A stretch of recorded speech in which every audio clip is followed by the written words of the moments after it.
what's happening, guys? We're just 7 months away from Captain America Civil War. That's when we will first see Tom Holland's new Spider-Man. Until then, of course, currently we are really low on news. We don't know much about Spider-Man's role in Civil War, neither we know much about the Marvel SpiderMan reboot. Things we know so far is, of course, that Tom Holland is the new Spider-Man. He will play a 15-year-old Peter Parker who will be stuck in high school for at least a bunch of films. Marissa Tomei will play Aunt May, and her first appearance is in Captain America Civil War alongside with Tom Holland. And we also know that he's been Spider-Man for quite a while now, and there will be no origin story whatsoever. Everything else we know is really uncertain, it's just rumors, but I guess we can expect a bigger role for Spider-Man in Civil War than we originally expected, plus a bunch of fight scenes as well. Now today we're covering brand new stuff, so I call it a Spider-Man News Roundup, everything you missed during the last 2 weeks, some news and some rumors. And first of all, of course, we're starting from a rumor coming from HeroicHollywood.com. Of course, in the past, Heroic Hollywood did reveal a bunch of Spider-Man costume rumors, such as, for example, Peter Parker wearing a handmade suit by the time we will first see him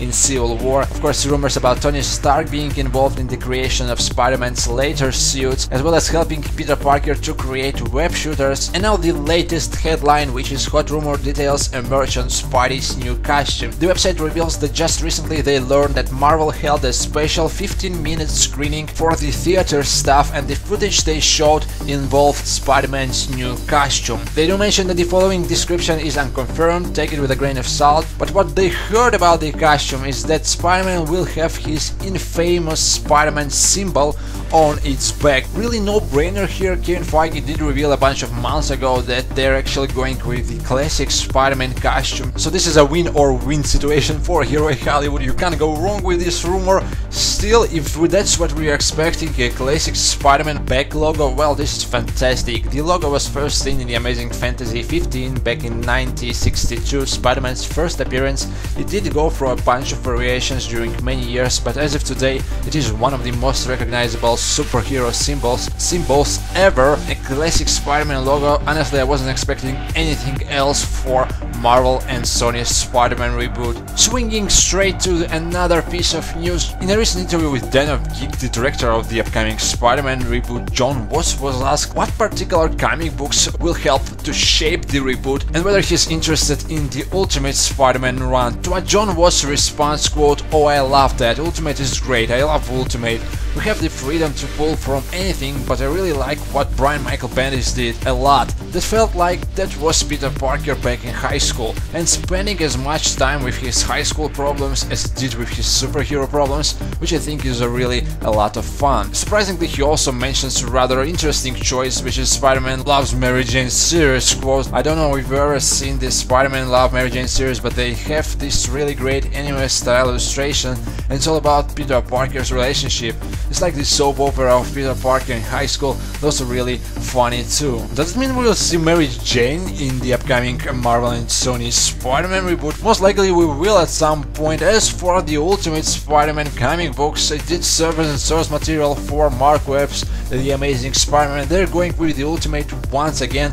That doesn't mean that they're actually going full out Ultimate. They actually take some elements from it, like Peter Parker being in high school during his Ultimate run, which was fantastic, by the way. Bendis did a fantastic stories, especially the early Ultimate comic books. Let's not forget Marvel mentioning that we're actually going to see Peter Parker sort of grow up during his Spider-Man films. A character progression, sort of like Harry Potter. We first see him being a kid, and by the time of the last film he was already an adult, he was a man. So a similar approach is awaiting us for Spider-Man, Tom Holland Spider-Man. By the time of each sequel it will be slightly different Peter Parker, more of an adult Peter Parker, which is really a nice approach. More to cover regarding what was said by John Watts during the last couple of days. In a recent interview with Yahoo.com, he sort of revealed that we might see Miles Morales at some point during Spider-Man's MCU run. Quote, "I can't talk about that because, you know, that will reveal too much. We're still writing this story.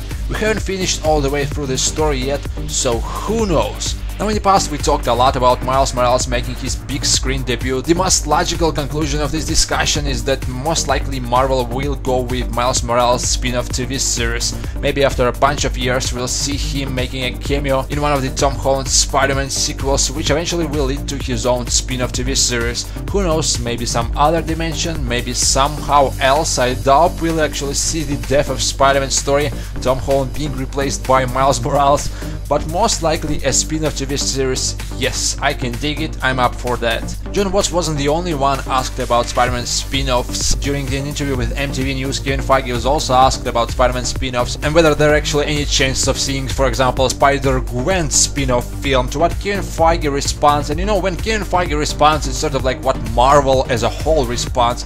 He said that basically they're actually focusing on Spider-Man solo films right now.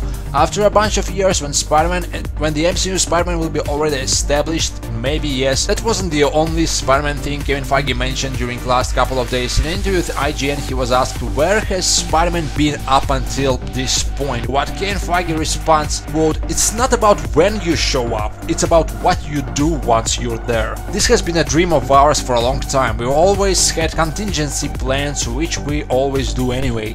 We're going to be able to make another deal with this actor? If so, we're going to do this. If not, we're going to do this. If we get the rights to a certain character, that's great. If not, we're going to do this." So not surprisingly, Marvel were prepared for this deal with Sony for a bunch of years now. They had a bunch of scenarios. What if Spider-Man joins the MCU? So let's not worry about Marvel rushing with scripts and stories for SpiderMan Reboot for his Civil War role. Things were already prepared just in case, so no rushing there, everything is fine. And our news train is rushing to its final stop, which is Sinister Six news. Well, surprisingly, we're talking about Sinister Six once again after so many months. In an interview with Iron 9, Drew Goddard reveals to us that Sony's Sinister Six movie would have been a standalone movie which was set up in the Amazing Spider-Man universe, and surprisingly, it would have featured Andrew Garfield's Peter Parker in a leading role. Quote, "My vision of that movie was a summer annual, so you didn't have to worry about continuity. It was just, we take Peter,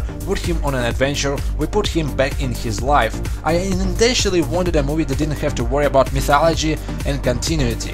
It was important to make a movie that could stand on his own. So the good news is, you know, it slots in very well to any plan anybody ever wants. We just need to let a couple of years go by, I think." Drew Goddard later reveals that he's pretty much on board with anything Kevin Feige has planned for Spider-Man in future. Quote, "The tricky part about all this, I love the plan. I love that we get to see Spider-Man in Marvel movies. I think that's a great thing. I'm on board with that decision because as a fan that's what I want. So who knows what the future holds." He also revealed that Sinister Six movie wasn't supposed to be about only 6 guys fighting one guy. It was a much more sort of a complicated and more interesting story than just Andrew Garfield fighting a bunch of villains. The plan was to make every single villain a protagonist, a main hero of the film. That sounds really interesting actually. I've personally been always up for a Sinister Six movie, especially now that Spider-Man has joined the MCU. Think about it, Doc Ock, Mysterio and other villains from Spider-Man's collection